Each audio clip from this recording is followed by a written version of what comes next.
नमस्कार मित्रांनो, ऋतिका रिव्ह्यू या चॅनलमध्ये तुम्हा सगळ्यांचं स्वागत आहे।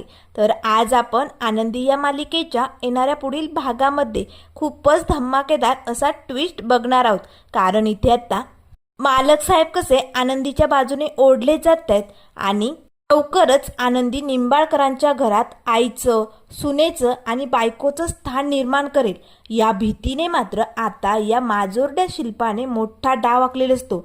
आता या शिल्पाने आनंदीचा ॲक्सिडेंट घडवल्यामुळे पुढे आता खूपच मोठा धमाका आपल्याला बघायला भेटणार आहे। तर आता वटपौर्णिमेच्या दिवशी आनंदी खूपच आनंदात असते, कारण आता तिने मालक साहेबांना जे गुलाबाचं पिवळ्या रंगाचं फूल दिलेलं असतं ना, ते मालक साहेबांनी स्वीकारलेलं असतं। पण मालक साहेबांना इंग्रजी येत नाही याचा विचार आता आनंदीचा सुरू असतो। तेवढ्यात आता लाजत बावरतच आनंदी किचनमध्ये येते। त्याच वेळेस आता सुनीताताई तिला विचारू लागतात, काय झालं आनंदीताई, तुमच्या गालावरती ही गुलाबी लाली का चढली? नेमकं झालंय काय? त्यावर लगेच आनंदी सांगू लागते, सुनीताताई, मालक साहेबांनी मी दिलेला गुलाब घेतलाय, मला खूप भारी वाटतंय। आजचं वटपौर्णिमेचं व्रत अगदी मनापासनं आणि आनंदात मी साजरं करणार आहे बरं का। तेवढ्यात आता किचनच्या बाहेर ही शिल्पा आलेली असते। आता शिल्पानी मात्र आनंदीचं हे समद बोलणं ऐकलेलं असतं। शिल्पाला मात्र खूपच राग येतो। या आनंदीने युगंधरला गुलाबाचं फूल दिलं आणि त्याने ते प्रेमाने स्वीकारलं? नाही नाही नाही, असंच जर मी हातावरती हात ठेवून बसले ना, तर एक दिवस ही आनंदी समिधाची जागा घेणार आणि ते मी कधीही होऊ देणार नाही। या गरीब भिकारड्या पोरीला मीच निंबाळकरांची सून कधीही होऊ देणार नाही।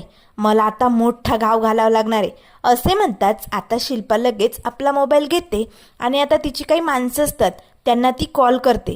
कारण आता आनंदी वटपौर्णिमेच्या व्रतासाठी घराबाहेर पडणार आहे हे तिला कळालेलं असतं। त्यामुळे आता आनंदीला मोठी दुखापत पोचवण्याचं काम करण्यासाठी या शिल्पाने काही गुंडांना पाठवलेलं असतं। तर इकडे आता धनश्रीला मात्र खूप मोठं टेन्शन आलेलं असतं, कारण आता डॉक्टर सीमा यांनी विद्याधरचं सत्य तिला सांगितलेलं असतं। विद्याधरमध्ये प्रॉब्लेम आहे, त्यामुळे त्याच्या टेस्ट केल्याशिवाय तू कधी आई होऊ शकत नाही। त्यामुळे आता धनश्री टेन्शनमध्येच घरी आलेली असते। तर इकडे आता आनंदीने मालक साहेबांनी दिलेली छान अशी साडी परिधान केलेली असते। आनंदी अगदी छान दिसत असते। तेव्हा लगेच आता सौभाग्याचं वाण म्हणजे आता सगळं काही ताट घेऊन आनंदी आता व्रतासाठी निघालेली असतानाच मालक साहेब येतात। थांब आनंदी, कुठे चाललीस तू?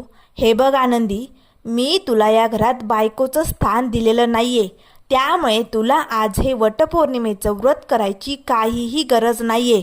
आनंदी, हे बघ, या जन्मात काय पुढच्या 7 जन्मात मी माझ्या समिधाची जागा कुणालाही देऊ शकत नाही। त्यामुळे आनंदी, आजचा हा उपवास तू अजिबात करायचा नाही, मला ते चालणार नाही। पोचलं? तेव्हा लगेच आनंदी म्हणू लागते, मालक साहेब, अहो मी कुठे म्हणते मला बायकोचा दर्जा द्या, पण मालक साहेब, मी मनापासनं तुम्हाला माझा नवरा मानले। तुम्ही सगळ्या गावासमोर अख्ख्या जगाच्या विरोधात जाऊन माझा हात पकडला, माझ्या आबांचा मान राखला आणि म्हणूनच मला आज माझ्या नवऱ्याचा मान राखायचा आहे। तुमच्या दीर्घायुष्यासाठी आणि तुमच्या घरात सुखसमृद्धी नांदण्यासाठी मी हे व्रत तर नक्कीच करू शकते ना। त्यामुळे प्लीज मालक साहेब, मला परवानगी द्या। मला तुमचं घरात बायकोचं स्थान किंवा निंबाळकरांच्या घरात सुनेचं स्थान नकोय, पण प्लीज मला हे व्रत करू द्या ना मालक साहेब, माझी एवढी इच्छा पूर्ण कराल? तेव्हा लगेच मालक साहेब म्हणू लागतात, ठीक आहे आनंदी, तू माझ्या घरासाठी, माझ्या घरातल्या प्रत्येकासाठी खूप काय केलंय, त्यामुळे तुझी ही इच्छा होणार पूर्ण। असे म्हणताच आता लगेच मालक साहेब तिकडनं निघून जातात। आनंदी, सुनीताताई समद्याजणी आता वडाच्या पूजेसाठी निघालेले असतात। तर इकडे आता धनश्री, शिल्पाताई मस्त नटून थटून तयार झालेले असतात। पण आता जशी आनंदी घराबाहेर पडते तसंच आता लगेच या शिल्पाने त्या गुंडांना फोन केलेला असतो। आता रस्त्यानेच आनंदीचा ॲक्सिडेंट होतो, आनंदी हॉस्पिटलमध्ये जाते। त्यामुळे आता मालक साहेबांना ही बातमी पोचलेली असते। मालक साहेब तातडीने आता हॉस्पिटलमध्ये पोचतात। आनंदीच्या डोक्याला मार लागलेला असतो आणि पायालाही मार लागलेला असतो। आनंदी मात्र बेशुद्ध अवस्थेत पडलेली असते। मालक साहेब आता एकटक तिच्याकडे बघू लागतात। तर इकडे ही शिल्पा मात्र खूपच खुश झालेली असते, कारण आज ही आनंदी वडाची पूजा करणार नाही, माझ्या युगंधरसाठी 7 जन्माचे फेरे मारणार नाही, म्हणून तिला खूप भारी वाटतं। त्याच वेळेस आता मालक साहेब लगेच दरवाजात उभी राहून आनंदीकडे एकटक बघू लागतात. त्यांना आनंदीचं बोलणं आठवतं. मालक साहेब, मी मनापासनं तुम्हाला ना माझा नवरा मानते, त्यामुळे मालक साहेब मला ही पूजा करायची, हे व्रत पूर्ण करायचे. आता मात्र लगेच मालक साहेब ते सौभाग्याचं ताट घेऊन स्वतः आता आनंदीला घेऊन वडाच्या झाडाकडे येतात. आता गाडीतनं मालक साहेब उतरताच आता मालक साहेबांच्या हातात ते सौभाग्याचं वाण असतं. शिल्पाताई आणि धनश्री तिकडेच असतात. माईंना तर खूप आनंद होतो, कारण आता युगंधर आनंदीला घेऊन आलाय हे माईंना कळालेलं असतं.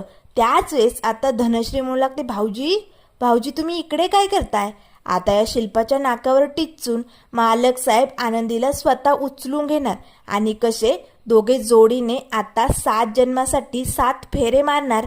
आणि हे वटपौर्णिमेचं व्रत कसं आता या शिल्पाच्या नाकावर टिचून अगदी धूमधडाक्यात साजरं होणार, हे सगळं आपल्याला पुढील भागामध्ये